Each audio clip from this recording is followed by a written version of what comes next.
A grieving widower escapes sorrow in the arms of a much younger woman. I would say he put Teresa on a pedestal. She came before anything else. He was very kind to her in the beginning, and she appreciated that. But the gap between these May December lovers becomes a chasm. She's always running and running and gone, that something might have been going on. Call me Mom. You're 3 years older than me. Hey, don't talk to my daughter that way. How are you my new mother? Leave me alone! And bridging that gap is lethal. There's no easy way of saying it. They were executed. You don't know what evil looks like until you face to face with it. Love may be blind and marriage bliss, but divorce is murder.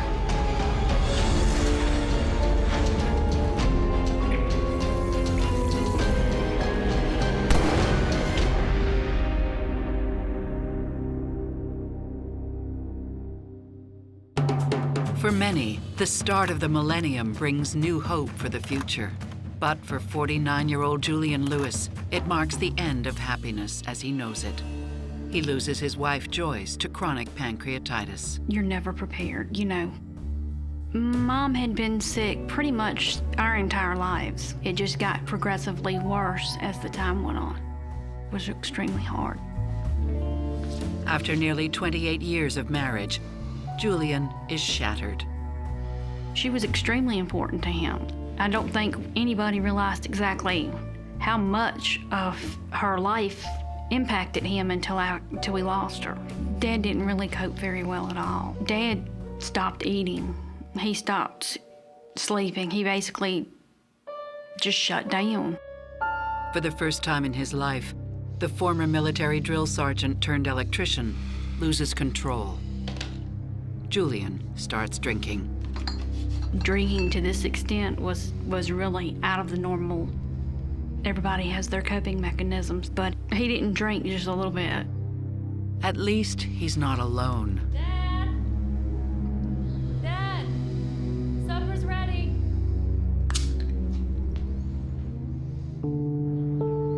While Julian's oldest son, Jason, returns to the military in California after the funeral. Hey, Dad. Daughter Kathy and 23-year-old son, CJ, stick around. I made you supper. It's your favorite.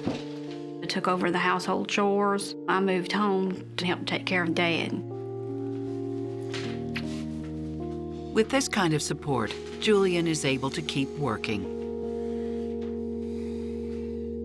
Julian was a mechanic in Dan River Mills when it was still open here in Danville. He was very hardworking. And in a roundabout way, it's through work that he finds a way out of his grief. Hey, you got a light? Through 31-year-old Teresa Wilson, a colleague 18 years his junior. You're new here? Yeah. Teresa. I'm a weaver. Nice to meet you. Julian, electrician.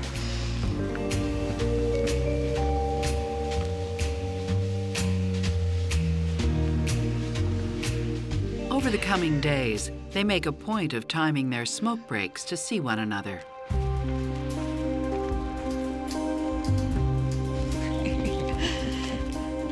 Looks like our bad habits are synchronized. You did say 2:15. I guess it's our first date then. I guess it is. Julian would shower her with gifts and was very kind to her. So she responded as anyone would. For Teresa, Julian offers the possibility of a stable relationship. Teresa had been married very early when she was 16. She had 2 children as a result of it. For Julian, Teresa is a breath of fresh air. She's a lot younger. I believe that sort of made him feel like he was young again. So young, they even go out dancing.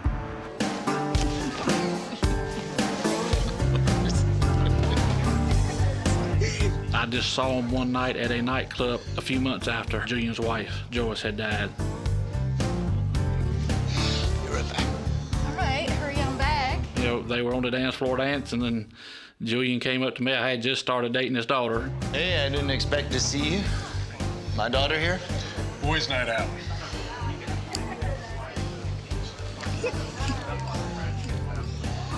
Well, let's keep it between us, okay?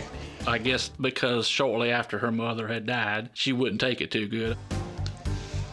When you're first starting to date somebody, that type of holding hands or just little small things, it wasn't huge things. I knew that he was dating, but I did not know that he was actually courting one particular person. In fact, Julian and Teresa are no longer just courting, they're in love. Psychotherapist Stacy Kaiser and forensic psychologist Brian Russell have some concerns about where this secret romance is headed. Julian is going through a grief period right now that renders him, in my opinion, really emotionally unavailable to form and really develop the kind of lasting relationship foundation that somebody would want if you were in Teresa's position. The fact that Julian is keeping this relationship secret tells me a few things. Number one, he may be ashamed of it, knowing that people would think it's too soon after the death of his wife, or that people might judge the age difference. Because Julian has been grieving for the last 3 months, I think he views Teresa as an escape from all the pain. It's finally some lightness and some happiness in his life. I think that he probably is a guy who is looking for a distraction. 2 months later, their relationship moves to the next level. I found out about Dad and Teresa's relationship the day that he moved her in. It was June 14th, and I remember the date because that's my mother's birthday. I'd had surgery earlier in the week on my sinuses and my throat, so I was not able to speak at all. Hon, I got something to tell you. This is my girlfriend, Teresa, and she's moving in. Call me Mom. You're 3 years older than me. How are you my new mother? That was my first introduction to her, and it was not very flattering at all. Teresa acted like she owned the place the minute she walked in. There are other surprises in store. She was married previously. She had 2 children. Her ex-husband had custody, and she had visitation. 14-year-old Christy and 11-year-old Ben will have regular visits.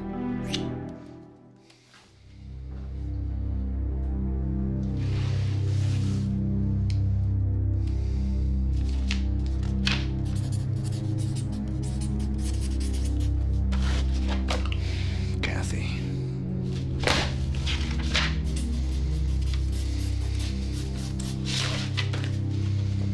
Because she makes me happy. I didn't want my father to spend the rest of his life alone. I really didn't. I wanted him to find somebody that would love him and take care of him. She was not the type of person that I could see him spending years with. I didn't understand, what he saw when he looked at her. Julian sees a partner, especially when it comes to religion. Julian and Teresa and CJ went to church on a regular basis. Teresa had always gone to church from her young days. She sang in the choir. She had tried to get Julian to go to church more. She was worried about his drinking from time to time and tried to help him reform, if you will. Not only does Julian curtail his drinking, but he and Teresa grow close to another churchgoer, Robert Delaney. He was a deacon at the church that Dad and Teresa were members of. So they saw him pretty much every weekend.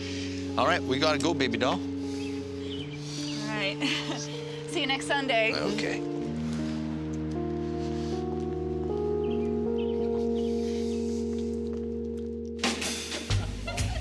It isn't long before Julian pops the question.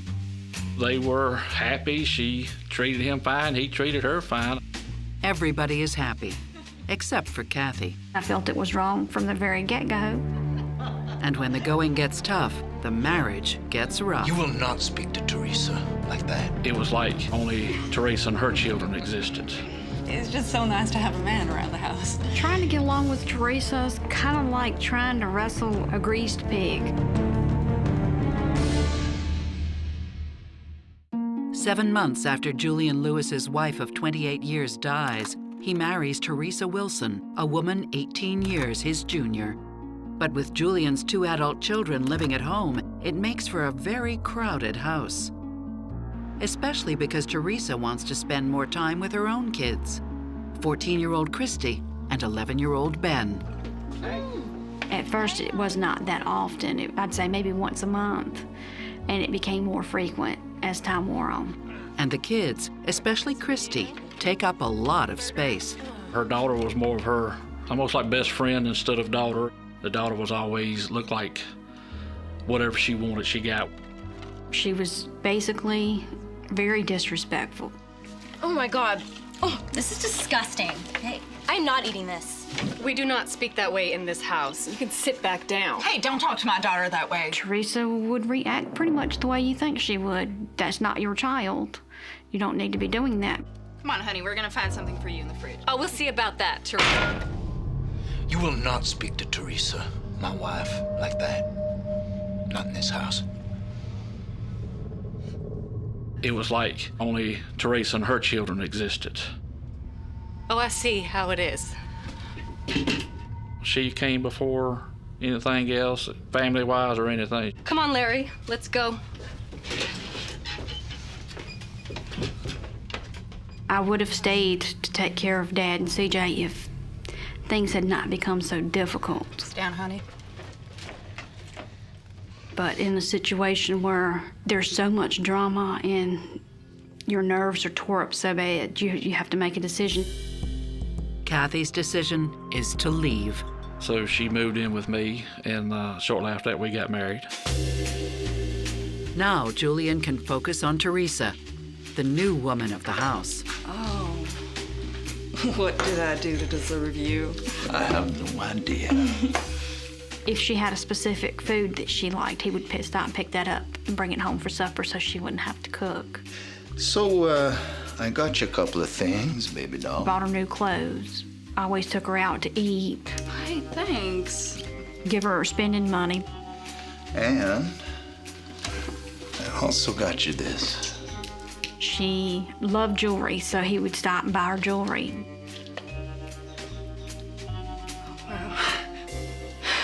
He treated her like a queen. He kept her on the pedestal all the time. Whatever Teresa wanted, Teresa got. Of course, everybody's happy when somebody buys something for them and gives them a gift, but in Teresa's case, that was particularly important. I think anytime she received approval from men, that was very, very important to her. Dad did pretty well in the mill. His pay was probably the highest you could get, so she actually just quit her job at that point, and she never worked again. It's perfect. But bad news soon overshadows the newlyweds' bliss. Hello? What happened? Where is she? A stroke sends Teresa's mother into a coma. All right, I'll be right there.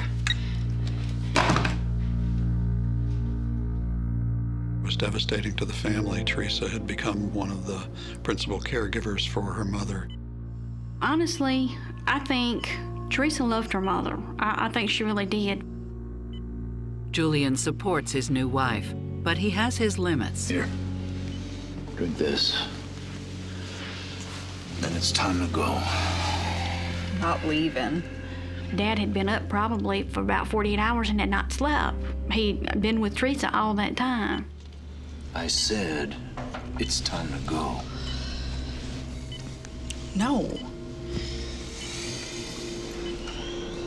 Come on, Teresa. You're not being reasonable.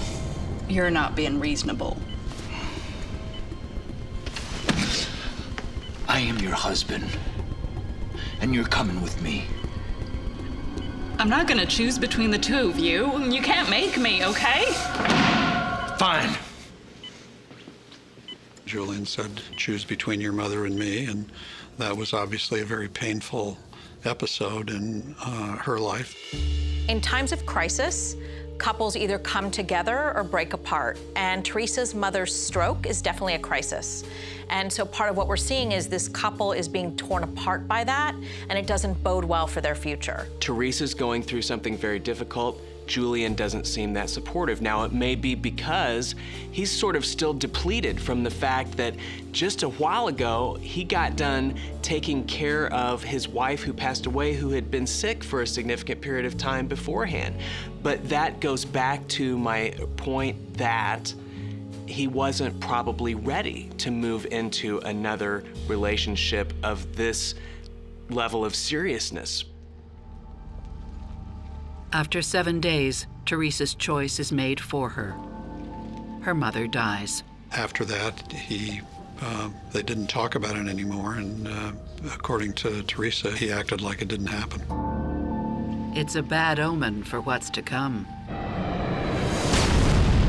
After the attacks on the World Trade Center and the Pentagon, CJ, already a reservist, goes on active duty. CJ felt like he needed to. His room doesn't stay empty for long when big brother Jason comes home for a visit. He had come in for Thanksgiving, but Dad was working a lot of overtime at that point. So that would leave Jason there frequently alone with Teresa. That's when Jason sees the first signs of big trouble. Oh, sorry, I'm in your way. You're not in my way. You're right where you should be. What do you mean? It's just so nice to have a man around the house. With your father working all the time, I just get so lonely. Basically, she told him, she said, your dad's gone. We've got the house to ourselves, and you can use me any way you want to. He said, we just don't do that in our family. You might do it in yours, but we don't do that in ours. Hello, Kath. You won't believe what just happened. Jason tells Kathy immediately, but not Julian. Sadly, he doesn't get the chance.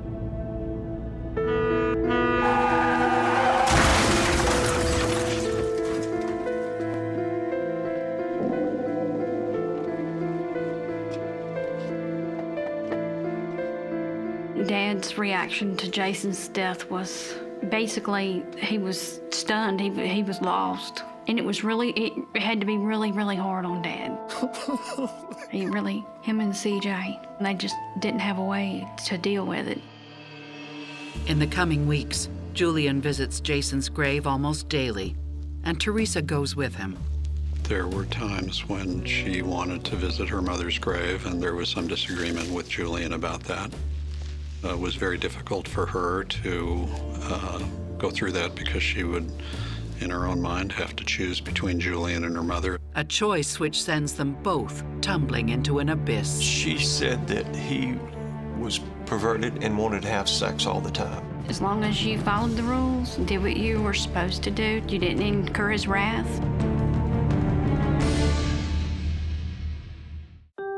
Julian Lewis is heartbroken after the sudden death of his oldest son, Jason.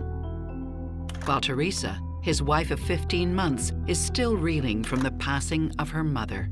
But there is a sliver of silver lining the cloud of misery. Jason's life insurance policy was $200,000, so when Jason passed, Dad inherited $200,000.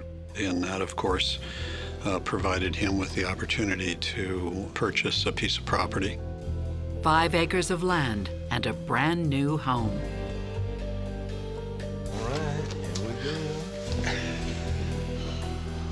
It was 3 bedrooms, 2 baths, pretty decent sized living room, pretty decent sized kitchen for, just 2 people. Jason's untimely death and his own upcoming tour inspires CJ to put his affairs in order. This is back during the Gulf War and all. His lieutenant told everyone, like, if you're going to possibly be sent overseas, they strongly recommend everyone to get a will, so someone will be in charge of their items if something was to happen to them. Dad was listed as beneficiary. Teresa was listed as secondary beneficiary in case Dad was incapacitated. Even with the insurance payout, Teresa and Julian can't buy happiness. Teresa's health is not good. Teresa suffered from endometriosis at one point, but she had had several surgeries to actually, combat that. Here, baby doll. She had a number of surgical procedures, and after each one of those, it caused her more pain. And all of those physical ailments led her to receive from various doctors prescription drugs for the pain. Julian is concerned as much about her failing health as he is with her diminished libido. Not now, baby. I just miss you, is all. She said that he was perverted and wanted to have sex all the time. At first, Julian is understanding, but soon arguments fill the space in their new home. Sometimes it would be something as stupid as if he left the toilet seat up. And then it was money, money, money, money, money.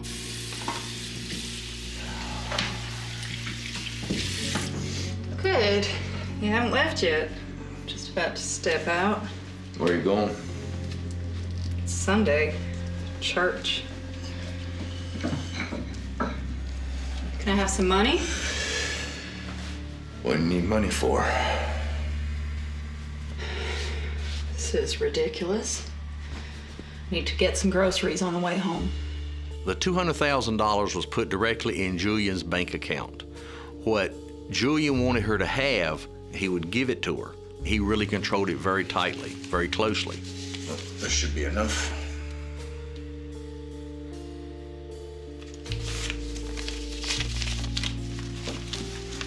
Better be home when I get back. Teresa certainly felt as time went on that he was too possessive and too controlling of her, and I think she felt somewhat smothered by that. And by Julian's suspicions of everyone, including their good church friend, Deacon Robert Delaney. Julian had to work Sundays sometimes, so he didn't get to go to church, and Robert volunteered to pick Teresa and the kids up to take them to church. I do know that they spent a lot of time together on the weekends that they shouldn't have spent.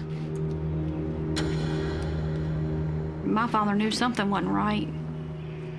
He knew something was going on because she would disappear when he went to work. And when I say disappear, you couldn't find her. He even specifically bought her a cell phone and pager, and he couldn't reach her there.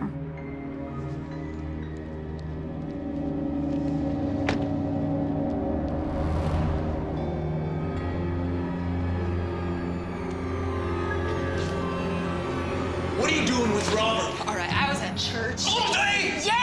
Will you just stop keeping tabs on me? Why wouldn't you stop lying to me? No, I've had You're lying off to my me, back. Teresa. And Why you don't are you tell me what's going on? Get leave me alone.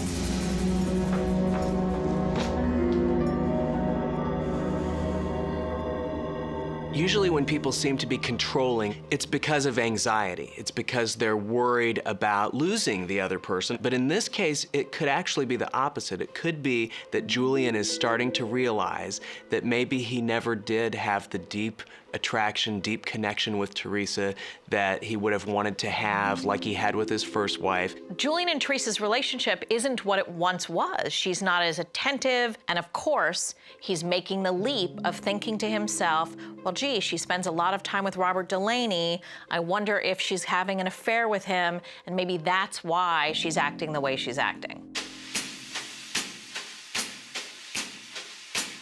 What Julian doesn't know is that everywhere she goes, Teresa catches the eyes of other men, including 21-year-old Matthew Schallenberger and 19-year-old Rodney Fuller. Teresa met Schallenberger and Fuller at a retail store. Well, she turned around, got to talking and flirting and giggling and laughing. It's been really great chatting. Yeah. It's good talking to someone young for a change. Not my cheap-ass husband. If you want to keep talking to someone young, let me give you my number. I'll give you mine. Well, it wasn't long after that they called her, and that began the acquaintance.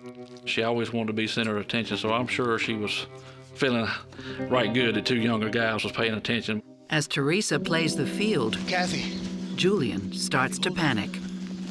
Hey, Dad. What's wrong? Dad really looked just beaten down when he was telling me. He said, I don't know what, I'm stuck. I don't know what I'm going to do. I think marrying Teresa was a big mistake. Right. But, getting a divorce could suck me dry. Oh, Dad. I'm sorry. I don't know what to do. Well, you look like hell. Come on. He was just trying to figure out a way to get out of it without losing everything he'd worked his whole life for.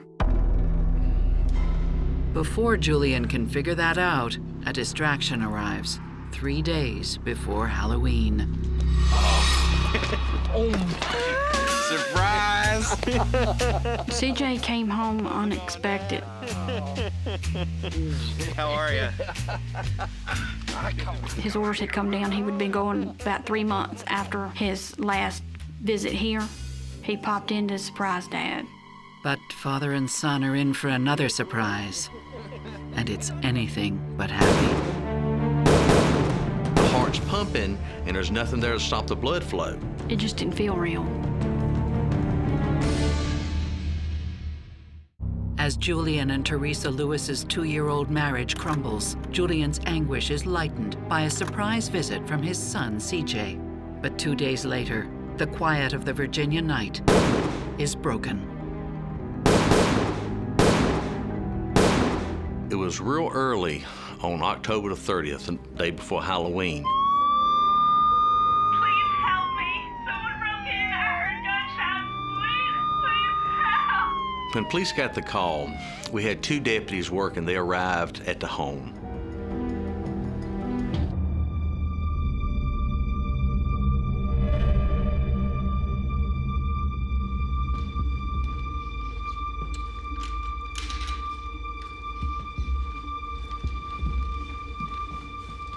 Once the officers arrived at the scene, one went to the back bedroom where CJ was located. And he was dead at the scene. His was the actual shot to the chest, hit the vital organs. That pretty much took his life from him.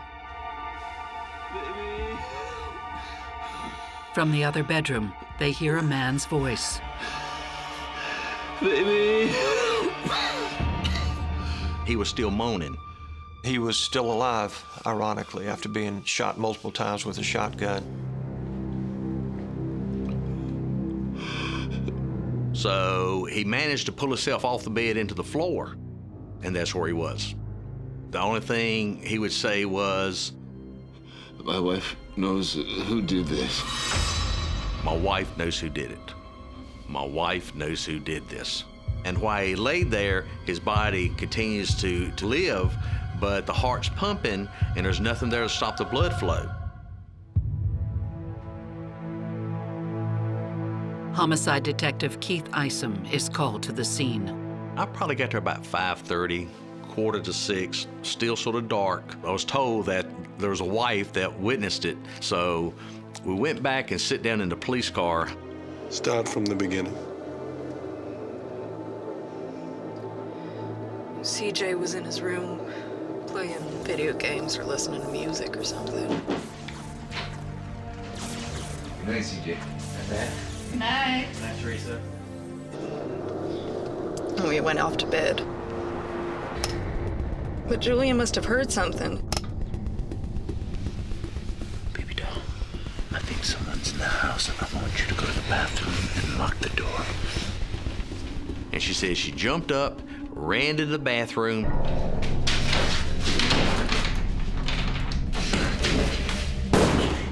Then shots. Again and again. I lost count.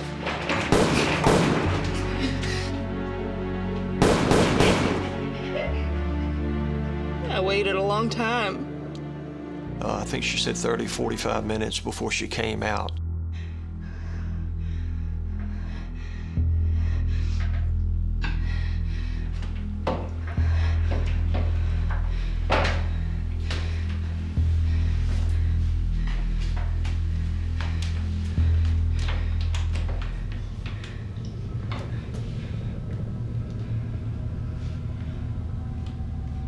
She came out of the bathroom and looked, and there was Julian in the floor. And then subsequently called 911. Please, someone broke in. I heard gunshots. Please help. My husband's on the floor. And know if he was dead or alive. So why would your husband say? My wife knows who did this. I don't know. She was adamant that she didn't know. I was really there to console her and to keep her talking to me. I was going to need her help. Julian doesn't make it to the hospital alive. By the time the rescue squad finally got there for him, he passed away because he bled out. The news is devastating. And then the police officer proceeds to tell me that Dad and CJ had been murdered in their home. It just didn't feel real at all. I'm like, they were shot in their home. 10 months before that, my wife lost her oldest brother. And the year before that, she lost her mom. That's 4 people in 2 years' time that she had lost. This whole experience has to be incredibly devastating for Kathy.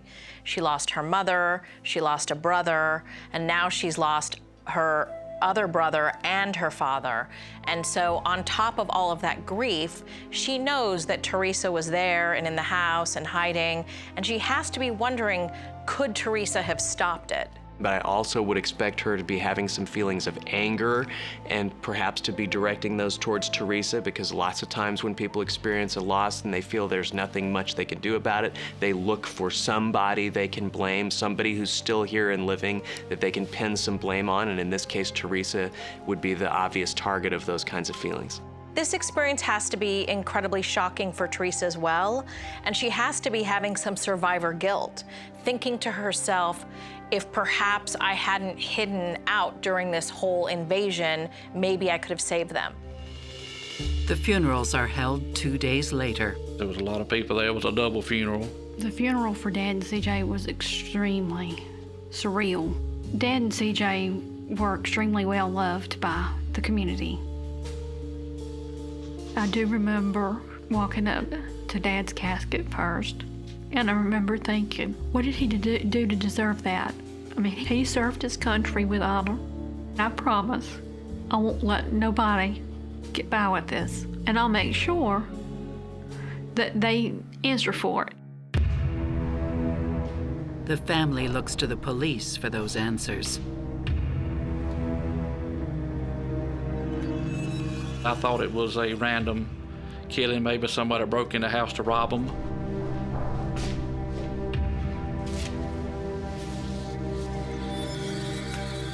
You know, we first got there, that Julian's wallet was moved and CJ's wallet was moved, like somebody come in for a burglary trying to get their money. But something's not right. There was no damage to the door where it had been kicked or jimmied or pried. Beyond that, there were no shells in CJ's room, but 5 shells in Julian's room. It's illogical why you'd only pick up one room and not both. So that sort of made us have an idea that we're probably looking at least 2 people coming in the house. That one would pick up the shells and the other one wouldn't. There had to be 2 shooters. That's all we knew, but we had no idea who we was looking for. They don't think it's Teresa. She had no blood on her, dealing with a 12-gauge shotgun. It's nowhere in the house. How's she gonna get rid of it? But she is the only witness. So your best source of information is Teresa. Police believe Teresa must have seen more than she's letting on. My wife knows who did this. And they want to find out what. I had mentioned it to her about taking a polygraph a couple days later, and she said she would. I just basically said, Teresa, you know, I believe what you're saying, that you didn't have anything to do with the homicide, but we need to clear your name. My name is Teresa Lewis. With polygraph, you look for the most powerful, relevant question. And in this case, would be, did you kill your husband? No, I could never do that. And you compare that to a comparison question. She knew something she wasn't telling. I don't know anything. Upon review of the charts, and I ran 3 separate charts, I determined that she did in fact have knowledge of Julian Lewis's homicide. No. And there's no easy way of saying it. They were executed. Maybe I do know one person who might have wanted Julian dead. It's just a question of who done it. A question on everyone's mind. He didn't think Julian was good to me. All 4 of them had a sexual relationship. I wanted to put my hands around her neck and choke her. During a polygraph examination, widow Teresa Lewis admits to police she may know who killed her husband Julian and her stepson CJ. She finally broke down and finally started talking. I do know someone who might have wanted Julian dead. Who? Well, this guy, Matt. She said his name was Matt, or Matthew, and his last name, she didn't know it. It started with a S. How do you know him? I was shopping.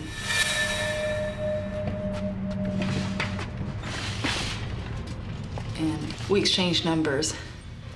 One thing led to another. We started hanging out. And he didn't think Julian was good to me.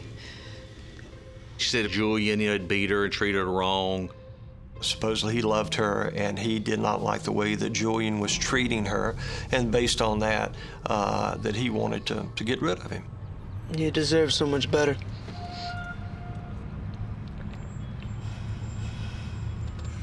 I can help you be free. What do you mean? She gave me enough to tell me that Matthew was who came in and killed him, but that's all I had to go on then. You know where this Matt lives? Yeah. I can take you to him.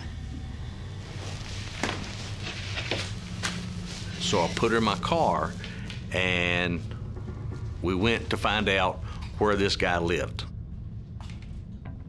We took Matt Shannenberger into custody. He didn't want to speak with us. He advised he wanted to talk to an attorney, so we did interview him.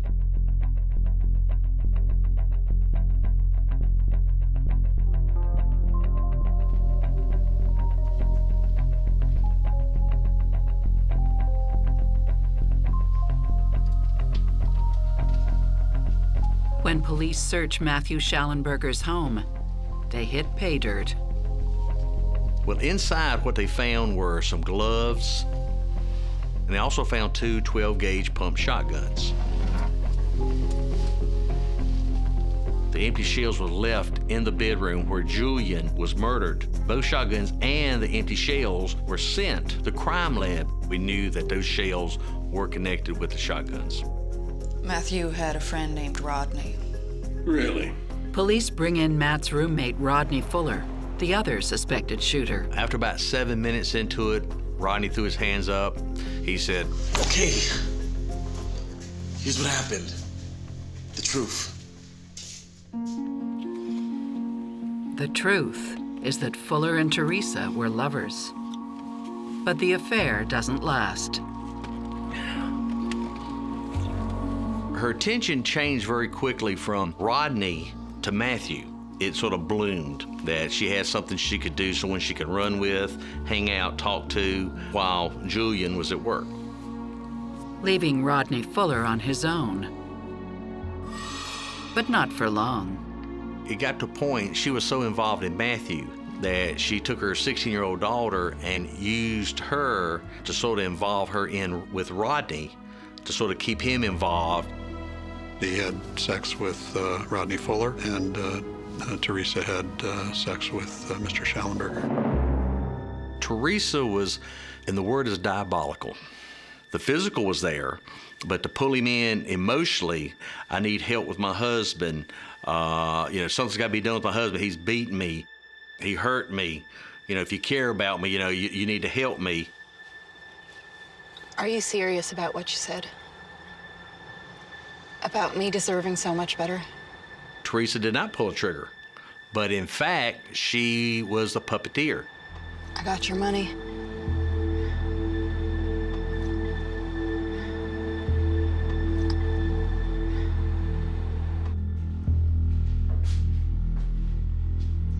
It was all about the insurance, man. She knew it was there and she's gonna get her hands on it. According to Rodney Fuller, Teresa's inspiration for the scheme was Jason's death. Being that after Jason was killed in a car wreck, that's when all of a sudden $200,000 popped in. So all of a sudden they realized there's insurance on these guys. Julian, like his son Jason, has a policy with the military worth more than $200,000.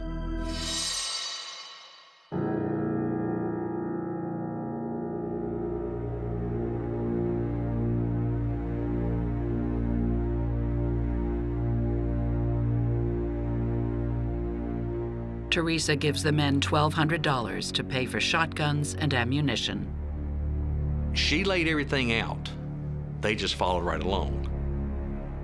The idea is Matthew will carry out the deed alone. But the plan shifts when CJ arrives in Danville unannounced.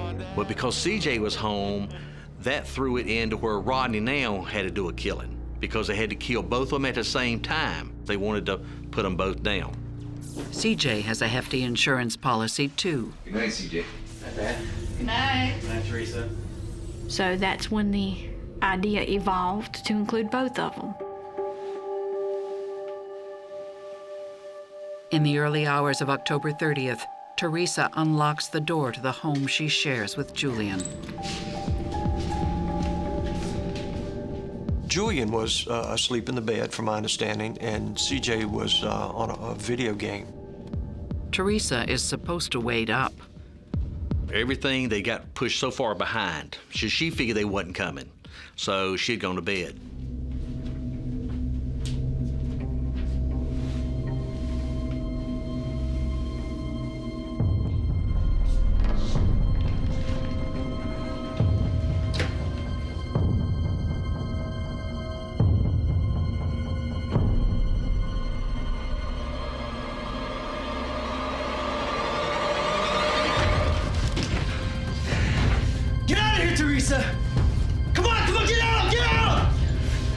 Here's this man dressed in black screaming, Teresa, Teresa, get up, wake up, get out of the way.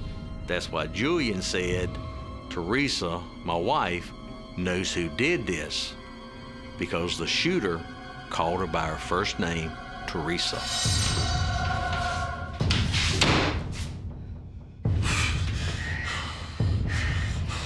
And then that's when Matthew began shooting him.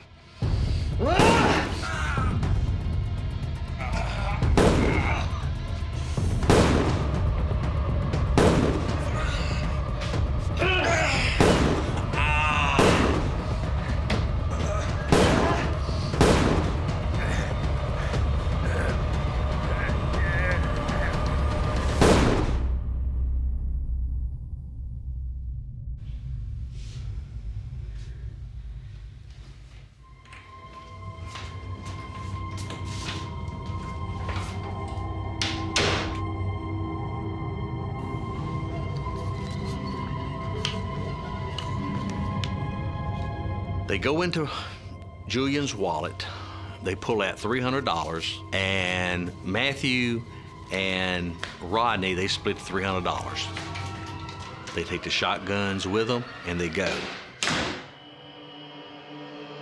It is very clear that Teresa is a master manipulator. She was able to manipulate these two young men into doing the deed that she didn't want to do herself. In the short period of time that those two were in their relationship, she hid this part of herself very well. I don't believe that the guys were persuaded at all that Teresa was abused and that there was anything altruistic about what they did. Usually people who are willing to commit murder for hire are not really all that altruistic or worried about helping out somebody else no matter how dire straits they're in. I think sometimes when you get to the end of a story like this, you look back at, for example, Teresa going to church a lot in her early days of her relationship with Julian, and you think, wow, she was really masking the sociopath that she turned out to be at that time. And I don't think that that's necessarily always true. I think what it really shows is just how little there is of a core personality sometimes to the sociopath, and how easily they can sort of change on a dime depending on what their needs and wants and whims are of the moment. Rodney Fuller and Matthew Schallenberger are convicted of capital murder. Rodney and Matthew Schallenberger, they were given life without parole. As for Teresa, she fesses up to the scheme once in custody and is charged with capital murder for hire. But she and her legal team argue the whole plot was Matthew Schallenberger's idea. He wanted to go to New York to become a hitman. I can help you be free. And when he met Teresa, he thought that this was a way that he could make it clear to everyone that he was a real player in the criminal scene. The jury does not believe Matthew is the mastermind. She was not the trigger man, but she was surely the one that came up with the plot to have these two innocent people executed.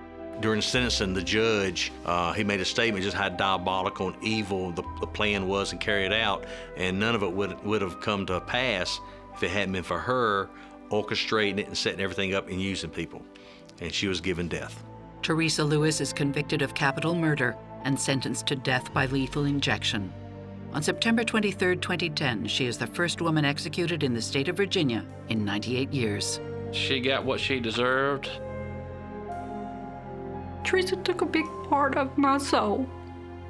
Jason and CJ and Dad, Mom, they were my life. They defined who I was. Losing Dad and CJ the way that I did not only took a big piece of my soul, took a big piece of my heart.